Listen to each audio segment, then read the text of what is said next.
माशरी के जीवन का एक विशिष्ट पहलू था, और वो विशिष्ट पहलू मैं कहूँ तो नवभारत टाइम्स। और आज का ये जो कार्यक्रम आप सभी के सामने संजोकर प्रस्तुत किया गया, इस कार्यक्रम में एक प्रमुख कड़ी है नवभारत टाइम्स। तो आज के इस कार्यक्रम में नवभारत टाइम्स का प्रतिनिधित्व ना हो तो भावांजलि कहीं न कहीं अधूरी रह जाएगी और ये उत्सव कहीं न कहीं अधूरा रह जाएगा। तो आज मैं भगवान महावीर मेमोरियल के सदस्य आदरणीय श्री पुनीत जी जैन साहब, जो नवभारत टाइम्स का प्रतिनिधित्व कर रहे हैं, मैं पुनीत जी जैन साहब से निवेदन करूँगा कि वो आप आएँ और नवभारत टाइम्स की ओर से और अपनी ओर से और भगवान महावीर मेमोरियल समिति के सदस्य की ओर से माशरी के प्रति अपने भाव रखें। जय जिनेन्द्र। टाइम्स प्रकाशन समूह की गौरवशाली मुखिया आदरणीय इंदु जी से करीब 40 वर्षों से भी अधिक समय से जुड़े रहने का मुझे सौभाग्य प्राप्त हुआ है। उनके स्नेह और मार्गदर्शन की छत्र छाया में मुझे बहुत कुछ मिला।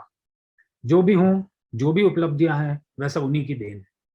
उनके द्वारा मिले इस प्रेम का मैं हृदय से आभारी। कंपनी के हर छोटे से छोटे कार्यकर्ता को उन पर गर्व था। वह एक वट वृक्ष की भांति सबको अपनी छत्र छाया देती।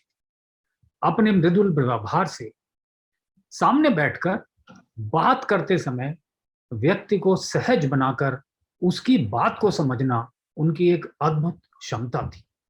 इंदु जी हमेशा कहती थी कि हम लोगों को ऐसे प्रयत्न करने चाहिए जिससे बच्चों और युवाओं को हर क्षेत्र में मजबूत बनाने के लिए और अधिक अवसर मिले। वह कहती थी कि जिनके हाथ में भविष्य का निर्माण है, उनकी नींव को मजबूत बनाओ। इसी अवधारणा को आधार बनाकर इंदु जी के प्रोत्साहन पर ही दिल्ली एनसीआर में बैनेट यूनिवर्सिटी की स्थापना की गई थी, जिसमें आज हजारों छात्र छात्राएं जीवन की अनेक विधाओं में अंतर्राष्ट्रीय स्तर की शिक्षा प्राप्त कर रहे हैं। उन्होंने राष्ट्रव्यापी स्तर पर टाइम्स ग्रुप का एक महत्वाकांक्षी प्रोजेक्ट भी शुरू किया था, न्यूज़पेपर इन एजुकेशन। अरे स्कूल की किताबों से बाहर निकलकर जीवन को देखने का इसमें एक नया ही अलग अंदाज था।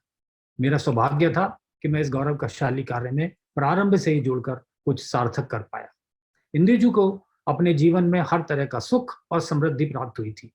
फिर भी अपने जीवन के प्रति आप में एक ऐसा अनासक्ति का भाव था कि उन्होंने तो कह दिया, मेरी मृत्यु पर शोक मत करना, उत्सव मनाना, और हाँ, जहां तुम खिलखिलाओगे वहीं इंदु को पाओगे।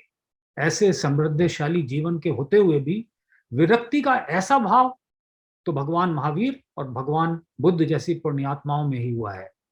वो भी राजपाट छोड़कर वैराग्य लेकर वन को चले गए थे, और इंदु जी ने ना सिर्फ अपनी सुख संपत्ति बल्कि शरीर को भी विरक्ति भाव से व्यक्त करते हुए कहा था कि मेरी आत्मा को तो परमात्मा से सुखद मिलन हो जाएगा, और उसके बाद आत्मा विहीन शरीर का जैसा समझो वैसे संस्कार करते ना। इंदु जी के जीवन में जीने की कला और जीवन छोड़ जाने में मृत्यु की कला विलक्षण थी। इस तथ्य को वही समझ पाता है जो इस महान आत्मा के साथ अपना समय बिता पाया था। आपकी यादें हमारे बीच हमेशा ही जीवंत रहेंगी। मैं मां श्री इंदु जैन को शत शत नमन करते हुए वीर प्रभु से प्रार्थना करता हूं कि आपको अपने चरणों में स्थान दें। बहुत बहुत धन्यवाद आदरणीय पुनीत जी जैन साहब।